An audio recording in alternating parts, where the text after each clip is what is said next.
Donc, si on revient à la grille de stage, donc là, je suis retourné à la vue résident. Donc, ce qui m'intéresse, c'est de voir les stages, les assignations qui dépassent. Donc, tout ce qui dépasse. Donc, pour faire ça, je vais aller sur le champ stage et je vais sélectionner, j'en ai parlé rapidement tantôt, l'item capacité d'accueil dans le filtre. Donc, si j'ai différents choix, si je veux voir qu'est-ce qui dépasse, bien, je vais sélectionner dépasser tout simplement. Donc, en cliquant ça, ça va me laisser afficher seulement les stages où la capacité dépasse. Donc, je fais OK. Ensuite, je ferme la fenêtre de stage.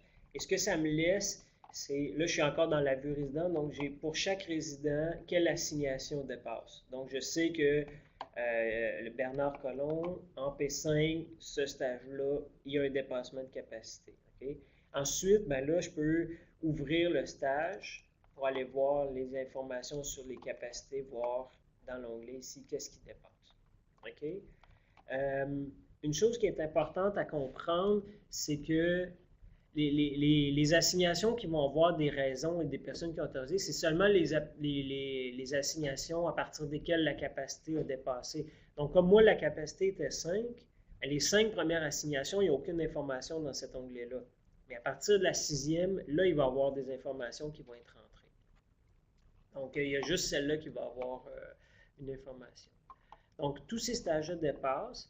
Si on veut voir la même information, mais plus par la vue stage milieu, qui est peut-être pertinente dans ce cas-là, vous pouvez changer, aller sélectionner la vue stage milieu. Et là, qu'est-ce que ça va donner?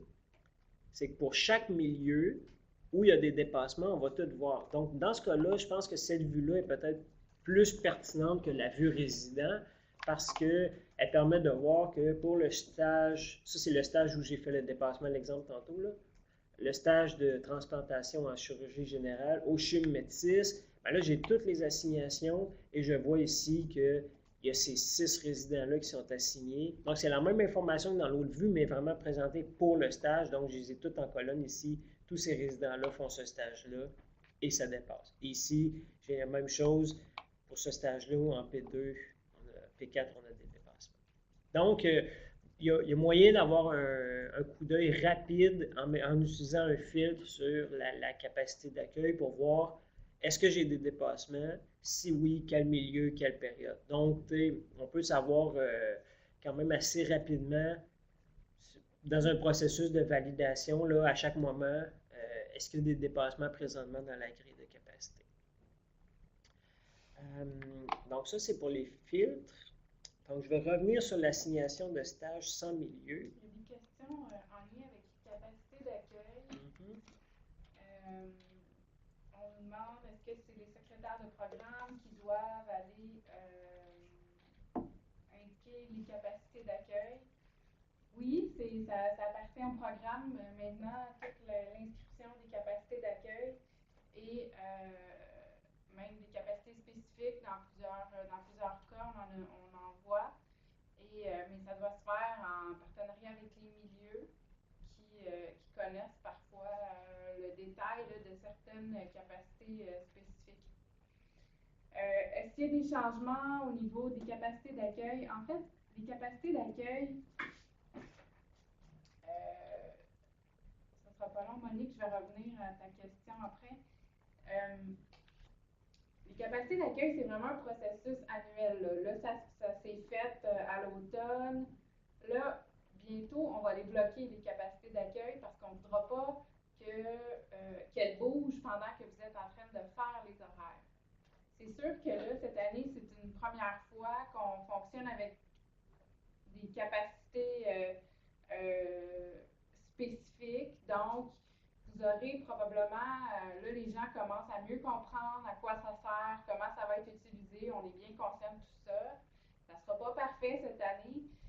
Mais suite à ça, c'est sûr que vous pourrez aller corriger puis réajuster les capacités d'accueil, dans le fond, pour l'année prochaine.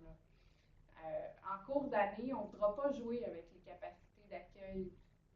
Si vous allez pouvoir, en fait, assigner et dépasser des capacités en cours d'année, excusez-moi, en période de planification, mais une fois que l'année est commencée, après ça, s'il faut faire des changements de stage et qu'on vient dépasser la capacité d'accueil, ça devra passer par le vice-décanat. Donc, je ne sais pas si ça répond aux questions sur les capacités. C'était Mireille qui avait soulevé la question. Mireille, est-ce que ça répond? Oui? OK. Ensuite, il y avait une autre question. L'option stage à option était entre autres pour les ANA qui donnent leur choix de stage à option qu'en mars, effectivement. Oui, c'est ça. Les stages à venir, effectivement. Si vous ne connaissez pas encore toujours toutes leurs stages, ce qu'ils vont vouloir faire comme stage, c'est une question de calendrier, là. Je vais voir. On va voir si ça serait pertinent de rajouter un code qui serait stage à venir avec l'équipe du postdoc. OK. On va valider ça, puis on revient avec cette information. Exact. Au pire, donc oui, effectivement, il y a quelqu'un qui propose de mettre, oui, c'est ça, un code temporaire. OK. Mettre femme. OK. OK, on va regarder, on va valider. Là, je vais terminer en vous montrant comment, si vous savez c'est quoi le stage, mais que vous ne savez pas le milieu, il y a moyen de faire une assignation sans indiquer le milieu. Donc, je vais réinitialiser ça et je vais retourner dans la vue planification. Donc, je retourne à ma même résidente que j'ai depuis le début. Donc, supposons que je sais qu'en P6, elle va faire le stage d'ophtalmologie toujours, mais que je ne sais pas encore le milieu. Bien, simplement, la première ligne qui est en blanche sert à assigner le stage, mais sans milieu. Donc, si je fais un clic droit, je peux faire ajouter à l'horaire, tout simplement. Et ce que ça va faire, c'est assigner le stage, mais sans milieu. Donc, à ce moment-là, le stage est assigné, mais si on regarde milieu principal non spécifié, si je l'ouvre, le milieu principal n'est pas spécifié.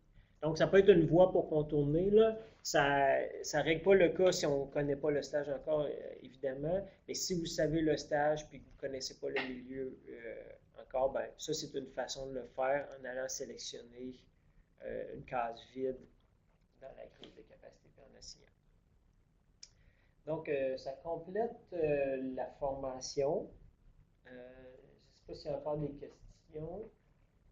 Comme j'ai mentionné, la formation est enregistrée, donc vous pouvez la reconsulter. Et tout ce que je viens de dire pendant la formation, c'était également indiqué dans le guide auquel vous avez accès. Donc, ça, c'est pour ça. Pour les questions du soutien, Oui, absolument. Donc, je vais juste, avant d'aller dans le soutien, il y a des échanges par rapport au stage à venir. Je pense que Tom disait en période de préparation des stages et que les grilles ne sont pas fermées, il n'y a pas de souci à aller inscrire un code ou à faire comme Jérôme vient de vous le montrer, là, préciser un stage que vous anticipez sans préciser le milieu.